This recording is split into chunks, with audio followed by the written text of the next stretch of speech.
plantes sauvages se domestiquent de plus en plus dans l'assiette. À très très vite, dans très très bon, et d'ici là, très très bon appétit. C'est très important de goûter les plantes avant de tout récolter. Parce que selon les endroits où on la récolte, ça peut être très amer ou pas du tout. Là, la fleur est jamais amère, la fleur a le goût d'anis. Donc c'est très intéressant, parce que avec ces plantes, avant il y avait la mode de la cuisine avec les fleurs et tout ça, mais en réalité, la plupart des plantes, quand elles sont comestibles, tout est comestible. Donc il faut absolument utiliser la fleur, et on a des goûts différents selon les parties de la plante qu'on utilise. Là, donc la prime vert, on a une fleur qui a un goût d'anis, et on a une feuille qui est très poivrée, mais à la limite beaucoup trop poivrée, donc on n'utilisera qu'en condiment. Avec l'oxalis, on aura une feuille très très sucrée, et une feuille qui est donc une fleur très sucrée, et une feuille qui est complètement acidulée. Et d'où l'intérêt aussi d'utiliser ces plantes, pas uniquement en salade. Salade, c'est sympa, on fait une balade, hein, c'est beaucoup mieux que d'aller au supermarché. On va en bordure de bois, dans un petit champ pas trop pollué, bien sûr, et en 2 minutes, on ramasse 60 plantes différentes. Donc ça fait une salade absolument délirante, avec des couleurs, des fleurs et tout ça, c'est sympa. Et puis, derrière ça, il y a les propriétés, parce que c'est frais et c'est local.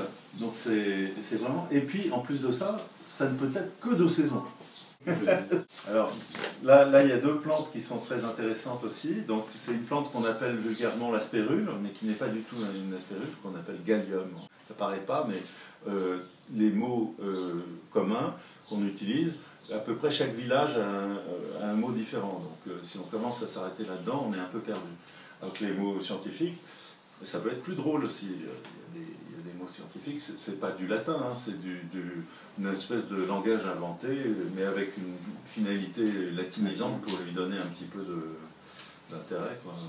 Et voilà. Là, on a 2 plantes, donc c'est une plante qui s'appelle la Christe marine, qui est donc hyper parfumée, très forte, bourrée de vitamines. Ça, c'est vraiment une plante. Et alors ça, c'est très simple, on la trouve sur les rochers, au bord de la plage, toujours du côté exposé au sud-sud-ouest. Et donc, voilà, ça prend 2 minutes à ramasser. Et on fait, avec ça, ça peut aussi bien parfumer une purée que faire une glace. On fait des glaces délicieuses avec ça. C'est vraiment délicieux. Ben, oui. Alors, il y a une chose qui est absolument délirante avec ça, parce que ça, il y a une chose pour laquelle c'est fait, c'est la poutargue. Donc les œufs de poutargue, la salade de poutargue, aromatisée avec ça, c'est juste un délire. Et ce qui est drôle, c'est aussi de mettre peut-être un peu de céleri cultivé. Donc céleri frais en branche, céleri rave en tranches ou râpé très fin, et assaisonner ça, parce que ça, en fait, encore les noms communs, on appelle ça le céleri de mer. Céleri de mer, pourquoi? C'est ce que les marins utilisaient parce que c'est une source de vitamine C, une des plus grosses sur la planète, et ça se conserve très très longtemps, et donc c'est ce qu'on utilisait contre le scorbut. Là, ce sont des plantes de sel. Ce sont des plantes qui peuvent saler, mais qui aussi, comme elles vivent dans le sel, elles doivent lutter, c'est le sel. Et elles produisent des principes actifs qui régulent le sel. C'est ce qui leur permet de vivre dans le sel. Mais aussi, nous, ça nous permet aussi de réguler le sel. Donc c'est une manière alternative de saler qui peut être intéressante pour la santé. Qui sont aussi très nutritives, parce qu'on croirait que les marais salants, ce sont des endroits absolument vierges, pas intéressants du tout pour la gastronomie, et ça c'est bien le contraire. Il y a plein de choses très très nutritives et des goûts aussi très intéressants, très forts. Donc justement, ça c'est aussi une chose qui s'est réfugiée dans les marais salants, c'est le masseron. Le masseron, donc, c'était planté par Charlemagne pour assurer la sécurité alimentaire des armées de l'Empire. Et donc c'est un légume, alors lui, totalement oublié pour le coup, hein, parce qu'il en pousse partout, mais les gens ils ne savent même pas quoi faire, ils les arrachent et ils mettent de l'herbicide. Alors c'est une carotte un goût de carotte. Hein, c'est une carotte qui a un goût légèrement d'agrumes. La fleur, c'est comme des brocolis. Le bulbe, c'est comme un peu légèrement anisé. Et puis, avec la racine, on peut faire aussi bien des chips que de la purée, qu'on peut l'utiliser exactement comme la pomme de terre. Et aucune toxicité, bien au contraire. C'est un concentré, c'est une déclinaison, enfin, c'est un petit potager réuni dans un seul et même produit. Absolument. Incroyable. Et si tu veux, on peut, avec une seule plante, la déconstruire totalement et faire plein de goûts et de textures différentes.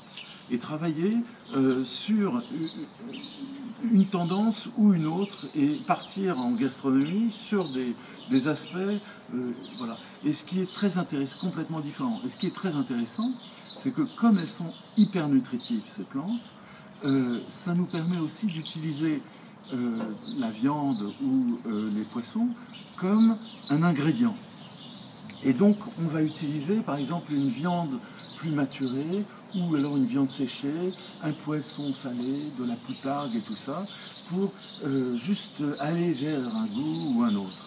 Par exemple, il y a une chose qui est très intéressante, ce sont les pousses de ronces, il y en a à peu près presque toute l'année. Ça, on a tendance, quand on les croise, à les piétiner ou à faire attention de ne pas... Absolument. Eh bien non, il faut arrêter d'arracher, il faut arrêter de mettre de l'herbicide, machin. Il faut y aller avec l'estomac, aller avec les dents. Et les mauvaises herbes, ça ne s'arrache pas, ça se mange. Et ça, c'est très important. Et en plus de ça, les pousses de ronces, donc au niveau gastronomique, c'est très astringent. Et puis, c'est un petit peu, il y a un goût d'amande au fond, mais il y a un goût de menthe très prononcé. Donc, ça nous permet, par exemple, de cuire un poulet, de lui donner le goût de ronce, mais le goût de mûre, mais sans ce goût sucré qui va tout foutre en l'air. Et puis en plus de ça, ces pousses de ronce, on peut en faire des gazpacho et ça transmet, la ronce fixe le calcium, permet aux plantes d'assimiler le calcium. Et elle fait exactement la même chose avec nous. C'est quelque chose qui est très bon. Voilà. Alors ça, cette ronce, c'est quelque chose qui est très, très bon, non seulement par le goût, son astringence, mais c'est aussi très bon pour l'ostéoporose, pour tous les problèmes de fixation, les gens qui ont des problèmes de calcium et tout ça. Et